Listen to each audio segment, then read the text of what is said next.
Halo semua, nama saya Muhammad Rafiq Alfa Yusuf. Saya adalah mahasiswa baru di Universitas Lampung. Saya memasuki jurusan administrasi bisnis yang berada di bawah Fakultas Ilmu Sosial dan Ilmu Politik. Hari ini saya ingin mempresentasikan apa saja yang saya pelajari di PKKMB tahun 2022 ini. Stay tuned. Hari pertama. Pada hari pertama PKKMB Unila, di sini ada 3 pemateri yang berbeda yang menyampaikan totalnya 3 materi dalam satu hari. Materi pertama ada Bapak AKBP Yusrandi Yusrin yang menjelaskan tentang peranan Kepolisian RI dalam mengatasi kejahatan digital menggunakan dasar UU ITE. Di sini Bapak Yusrandi Yusrin menjelaskan tentang definisi UU ITE dan hal-hal yang harus diperhatikan untuk menghindari dari kejahatan digital. Di sini juga Bapak ini menjelaskan tentang contoh-contoh pelanggaran hukum di dunia maya. Selain itu juga menjelaskan tentang pemanfaatan teknologi informasi elektrik di dunia modern. Di materi yang kedua ini ada Dr. Susetia Herawati yang menjelaskan tentang pengembangan karakter mahasiswa sebagai intelektual dan anti bullying. Di sini Dr. Susetia Herawati menjelaskan bahwa mahasiswa itu adalah generasi muda yang memiliki banyak potensi di masa depan yang bertanggung jawab untuk menjaga dan memelihara pertahanan persatuan bangsa, yang juga harus mempertahankan kepribadian yang sehat, tangguh, berkemampuan berpikir analitis dan sintesis. Dan di sini juga Dr. Susetia Herawati menjelaskan tentang bullying yang terjadi di lingkungan sekolah maupun di lingkungan umum, masyarakat, kerja, dan lain-lain. Biasanya berada di lingkungan yang kurang pengawasan dari orang-orang lain ataupun orang-orang umum. Di sini juga menjelaskan bahwa ada banyak dari jenis-jenis bullying, yaitu contohnya bullying fisik, verbal, mental, kontak fisik langsung, tidak langsung, perilaku non-verbal langsung, dan tidak langsung.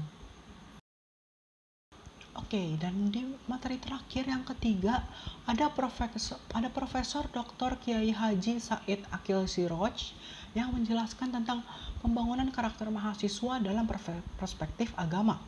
Di sini beliau menjelaskan tentang sebagai muslim ya.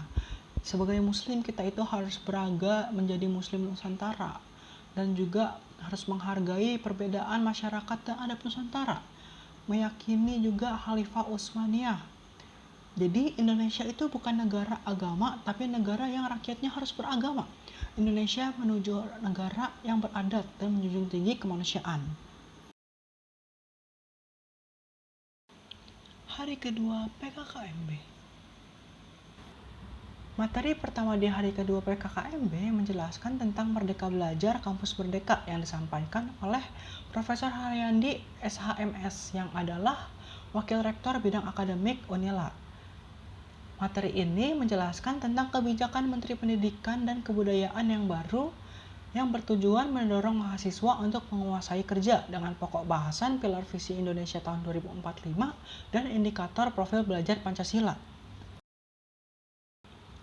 Materi yang kedua ada materi tentang kesadaran lingkungan hidup, manajemen risiko, dan kampus sehat yang disampaikan oleh Profesor Dr. Asep Sukohar yang dengan pokok pembahasan yang membahas tentang pengolahan lingkungan hidup, menjaga kelestarian bumi, kampus sehat, dan mengapa kita perlu manajemen risiko.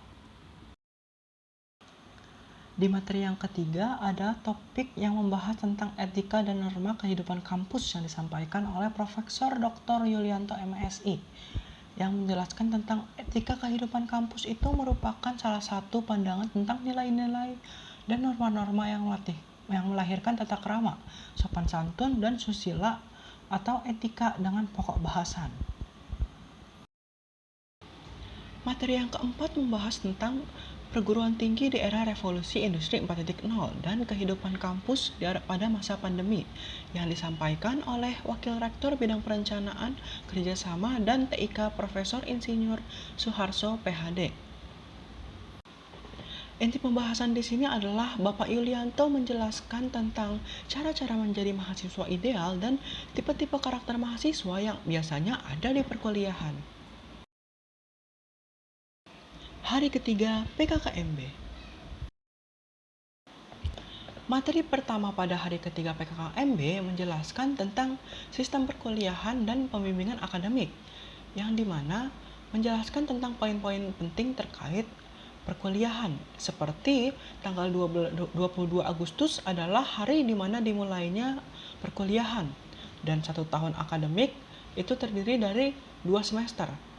1 semester minimal 14 pekan, semester 1 dan 2 memiliki SKS paketan. MBKKM bisa dimulai pada semester 5 dengan syarat mengikuti UAS, minimal kehadiran 80%, melakukan sistem akademik dengan terstruktur. Materi kedua menjelaskan tentang sarana dan prasarana yang ada di FISIP. FISIP merupakan fakultas yang terbaik yang ada di Unila karena memiliki fasilitas smoking area, taman, CCTV, dan bahkan food court-nya sendiri.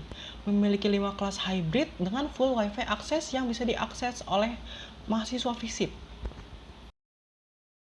Lalu materi yang ketiga ada hak dan kewajiban mahasiswa, yang dimana menjelaskan bahwa hak mahasiswa diantaranya adalah mendapatkan layanan akademik, pengajaran sebaik-baiknya dengan minat dan bakat, kegemaran, dan kemampuan, memperoleh layanan informasi yang berkaitan dengan kegiatan dan hasil studi.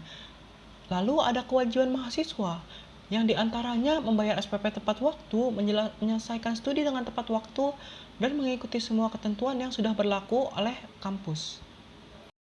Yang terakhir ada materi keempat yang menjelaskan tentang pembelajaran di PTN era 4.0. Di sini dibilang bahwa mahasiswa merupakan maha dari siswa yang ada di perguruan tinggi. Perguruan tinggi merupakan pendidikan orang dewasa yang sesuai dengan materi yang dibahas mengenai era 4.0, yang artinya transformasi yang menyelimuti keseluruhan aspek produksi dan industri lewat pelebaran teknologi digital dan internet dengan industri konvensional. Hari keempat PKKMB. Pada hari keempat atau hari terakhir PKKMB ini ada pengenalan unit kegiatan mahasiswa atau yang biasa disebut UKM yang ada di Fakultas Ilmu Sosial dan Ilmu Politik. Di antaranya seperti UKM LPM Republika, FSPI, Film Blockbuster, FPIK, Bisnis, dan lain sebagainya. Sekian dari saya, Muhammad Rafil Alfa Yusuf. Bila ada kesalahan, dimohon dimaafkan. Assalamualaikum warahmatullahi wabarakatuh. Terima kasih. Thank you for watching.